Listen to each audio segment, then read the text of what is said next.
নমস্কার, আমি Madhurima. Welcome to my blog my tips. টাইটেলে ঠিক আজকে যেমনটা শেয়ার করেছি, আজকের ভিডিওটা হবে ঠিক তেমনটাই। আজকের দিনে মিষ্টিকে ব্রেকফাস্ট টু ইভিনিং স্ন্যাক্স কী খাবার খেতে দিলাম সেটা আজকে আপনাদের সাথে শেয়ার করছি। সকালে আজকে মিষ্টিকে দেবো প্যানকেক উইথ ফ্রুটস। প্যানকেক আমার আর মিষ্টির ভীষণই প্রিয় একটা খাবার, সাথে সাথে ওর বাবারও। কিন্তু মিষ্টির জন্য তো আমরা বানাই এবং তার সাথে সাথে নিজেদের জন্য একটু বানিয়ে নিই, যাতে একটু আমরাও টেস্ট করতে পারি। প্যানকেক বানানো যেরকম সোজা আর খেতে সেরকমই সুস্বাদু, এবং তার সাথে সাথে বাচ্চাদের জন্য খুবই উপকারী এবং হেলদি। স্কুল টিফিন থেকে শুরু করে সকালের জলখাবার এবং বিকেলের জলখাবারেও কিন্তু প্যানকেক রাখতে পারেন।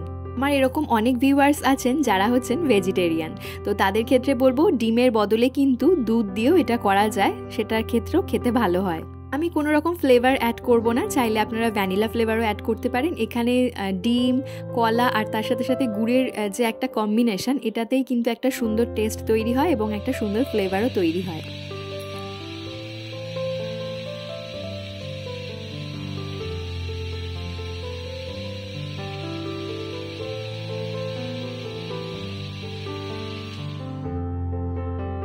আমি সাধারণত মিষ্টির জন্য ছোট ছোট প্যানকেক তৈরি করতাম, কিন্তু আজকে ব্লান্ডারটা করলাম, ভাবলাম যে একটা বড় করে করি, তাতে ওকে ছোট ছোট করে কেটে দিতে সুবিধা হবে। কিন্তু এই যে বড় করে একেবারে ঢেলে দেওয়ার জন্য একদম পাল্টাতে অসুবিধা হয়ে গেল। সুতরাং আপনারা যদি কখনো প্যানকেক বানান, এইভাবে বড় করে দেবেন না, ছোট ছোট করেই দেবেন, তাতে কি হবে, উল্টাতে সুবিধা হবে। তো এখানে আমি হালকা আঁচে দিয়ে একটু ঢাকা দিয়ে দিলাম, তাতে কি হবে, পুরোটা একদম সুন্দরভাবে বয়েল হয়ে যাবে এবং ভেতর থেকে কুক হয়ে যাবে। আমি আজকে বাটার ইউজ করে করলাম, চাইলে আপনারা এটা ঘি দিয়েও তৈরি করতে পারেন, ঘি দিয়েও কিন্তু ফ্লেভারটা ভালো আসে।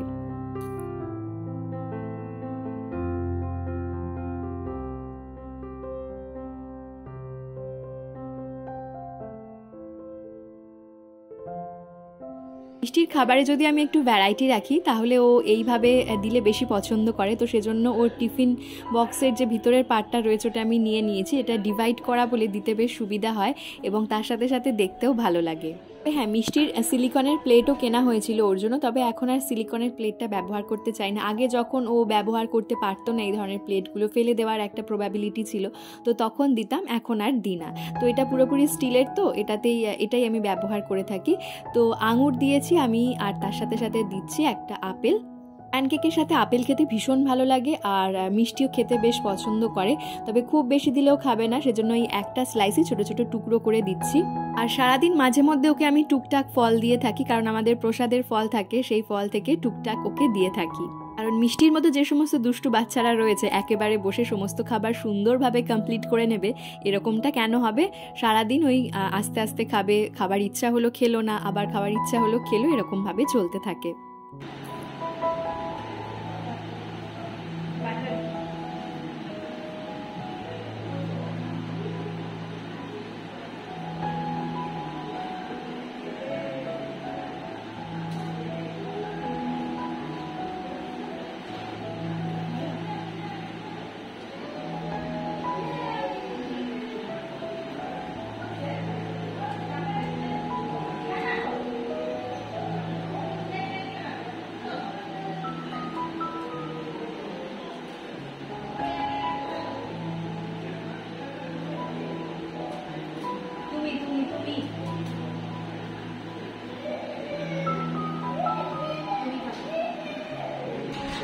তোমার তুলে নি খেলবে? আচ্ছা ঠিক আছে, খেলো। ইয়ে, আমার একটু খাও, আর একটু খাও। ঠিক বার্থডে সকালে পড়ার জন্য আমি একটু ট্র্যাডিশনাল কিছু চাইছিলাম। হাজব্যান্ডের বড় মামা এসেছিলেন, তো ওনাকেই বানাতে দিয়েছিলাম। ভীষণ সুন্দর ওনার হাতের কাজ শুনেছি, তবে এই প্রথমবার ওনার হাতের কাজ আমি নিজে দেখলাম, নিজে চাক্ষুষ করলাম। এই জামদানি শাড়িগুলো আমি এনেছিলাম, সেই জামদানি শাড়ির অর্ধেকটা অংশ ব্যবহার করে এই ফ্রকটা বানানো হয়েছে। এত সুন্দর ঘের দেওয়া হয়েছে, আর তার সাথে সাথে এত সুন্দর লুক ক্রিয়েট করেছে, আমি তো দেখে জাস্ট অবাক হয়ে গেলাম। অনেকদিন ধরে ইচ্ছে ছিল মিষ্টিকে জামদানি দিয়ে একটা ফ্রক তৈরি করে দেবো। এরপর ঠিক করেছি বেবি পিঙ্ক কালারের কিছু পিস রয়েছে, সেইটা দিয়ে মিষ্টিকে তৈরি করে দেবো। এদিকে এসো, এদিকে এসো মাম, দেখ করতে কত যা, তো দেখ তো।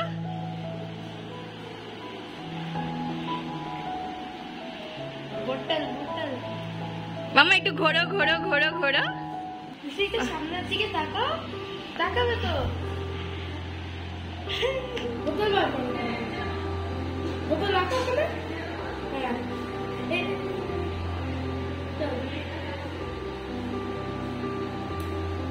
এত সুন্দর হয়েছে জামাটা।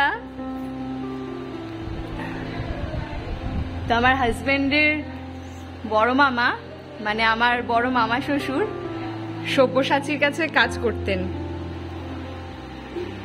সব্যসাচীর মানে যে লেহেঙ্গা তৈরি হয়, সোনাম কাপুরের জন্য লেহেঙ্গা তৈরি করেছেন। এখন নিজস্ব দোকান রয়েছে, এখন আর ওখানে কাজ করেন না। নিজের দোকানে সমস্ত লেহেঙ্গা থেকে শুরু করে সব কিছু বানান। মানে একটা কাপড়ের টুকরো কেটে এত সুন্দর জামা বানিয়েছেন, মানে আমরা তো জাস্ট স্পেল বাউন্ড।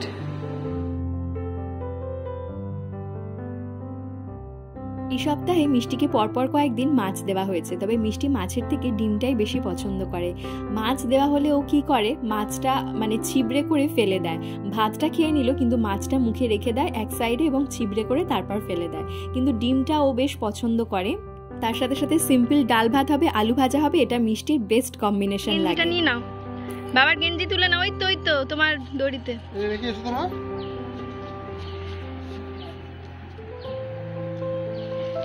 আজকে অনেক কাপড় চোপড় কাচা হয়েছে বলে এই প্লাস্টিকের ব্যাগটা নিচ থেকে আনা হয়েছে।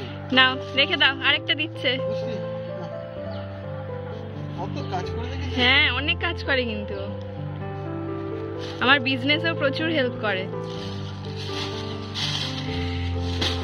কত কাপড় জামা কাচা হয়েছে ওয়াশিং মেশিনে আজকে 2 বার, বলো। মাম্মা গাছে জল দেবে তো?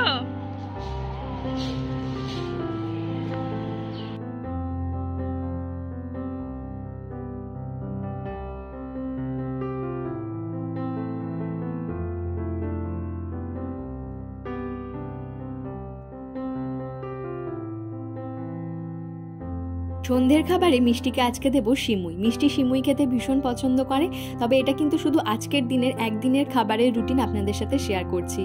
এভরিডে কিন্তু বিভিন্নভাবে আমি চেঞ্জ করতে থাকি। আজকে সিমুই দিচ্ছি, তো দুধটা আমি ফুটতে দিয়েছি এবং তার মধ্যে গুড় অ্যাড করে দিয়েছি। দুধটা একটু ফুটে যাওয়ার পরে আর দিয়ে দিয়েছি কাজুটা ছোট ছোট করে কুচিয়ে নিয়েছি যাতে মিষ্টির খেতে সুবিধা হয়। আর তার সাথে সাথে এর মধ্যে আপনারা আরও ড্রাই ফ্রুটস অ্যাড করতে পারেন। আমন্ড বাদাম অ্যাড করতে পারেন, কিশমিশ অ্যাড করতে পারেন। আর আখরোট বাদাম যদি অ্যাড করেন, আখরোট বাদামে কি হয়, অনেক সময় একটা কষ ভাব থাকে, সেক্ষেত্রে অনেক সময় বাচ্চারা পছন্দ নাও করতে পারে। আমি একবার এরকমভাবে মিষ্টিকে করে দিয়েছিলাম, কিন্তু টেস্টটা একটা অন্যরকম হয়ে গিয়েছিল।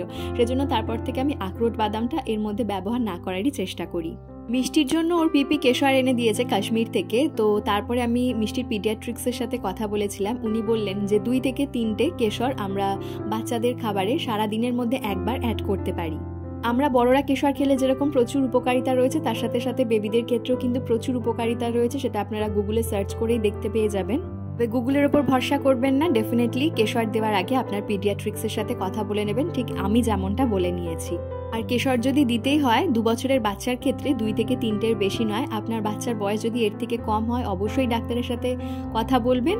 আর যদি এর থেকে বেশিও হয় বা মিষ্টি সেম এজও হয়, তাহলেও দেওয়ার আগে ডাক্তারের সাথে কথা বলে নেবেন। এই যে মিষ্টি সিমুই একদম তৈরি হয়ে গেছে। এখন একটু জল জল রয়েছে, কিন্তু একটু পরেই এটা একদম ক্রিমি টেক্সচার চলে আসবে, ঠিক এরকম।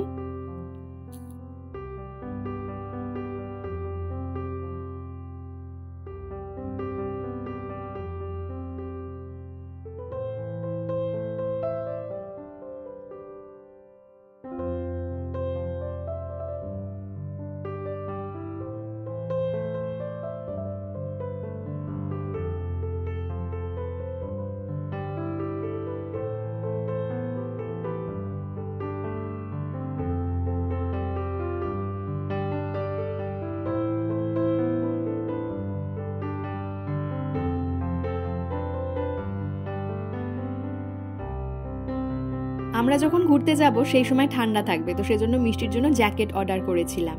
ফার্স্ট ক্রাই থেকে জ্যাকেটটা অর্ডার করেছিলাম, কিন্তু মিষ্টির গায়ে সামান্য একটু বড় হয়েছে। ওর বাবা বললো যে বড় থাক, অসুবিধা নেই, এবছর যদি পড়তে নাও পারে পরের বছরের জন্য রেখে দাও, যদি কখনো কোথাও ঘুরতে যাই সেই বছর, তাহলে মিষ্টির একদম ঠিকঠাক হবে। এবং এবছরের জন্য আরও একটা অর্ডার করে দিচ্ছি, কারণ জ্যাকেটটা ভীষণ পছন্দ হয়েছে। তার সাথে সাথে মিষ্টির বার্থডের দিন বিকালে পরার জন্য একটা ড্রেস অর্ডার করেছিলাম, কিন্তু এটা বড় হয়েছে দেখে আমি ড্রেসটা ক্যান্সেল করেছি। ঠিক করেছি যে একদম ফার্স্ট ক্রাইতে গিয়েই ড্রেসটা আমি কিনে নেব।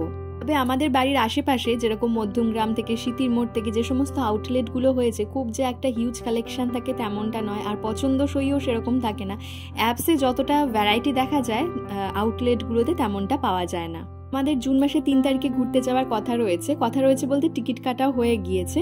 তো মিষ্টির এটা প্রথম দূরে ঘুরতে যাওয়া, সেই জন্য আমি প্রচণ্ড এক্সাইটেড এবং তার সাথে সাথে টেন্সড। তবে ব্লগে অনেকেই দেখি, ইভেন আমার মমও আমাকে অনেকের ব্লগ সেন্ড করে, বিশেষ করে ঘুরতে যাওয়ার ব্লগগুলো, যে মিষ্টির থেকে অনেক ছোট ছোট বাচ্চারা ঘুরতে গিয়েছে। এই সমস্ত ব্লগসগুলো দেখে আমি ভরসা পাই, কিন্তু আবার ওই যে মায়ের মন তো একটু টেনশন হতেই থাকে। এই গরমের মধ্যে ম্যাডামকে একটু জ্যাকেটটা পরিয়ে দিতেই হলো। দেখেছেন কি অবস্থা, এই গরমের মধ্যে এই এত মোটা জ্যাকেট পরে রয়েছে। তো যাই হোক, ভিডিওটা দেখতে দেখতে যারা একদম শেষ অবধি চলে এলেন, আশা রাখবো ভিডিওটা হয়তো তাদের একটু হলেও ভালো লেগেছে। যদি ভালো লেগে থাকে তাহলে চ্যানেলটা সাবস্ক্রাইব করে দিতে ভুলবেন না। কেমন লাগলো অবশ্যই কমেন্ট সেকশনে জানাবেন, আর আপনার করা একটা লাইক আমাকে নেক্সট ভিডিও বানাতে অনেক অনেক বেশি মোটিভেট করবে। তাহলে আজকের ভিডিওটা এখানেই শেষ করছি, ফিরবো নতুন ভিডিও নিয়ে। ভালো থাকবেন, সুস্থ থাকবেন, ধন্যবাদ।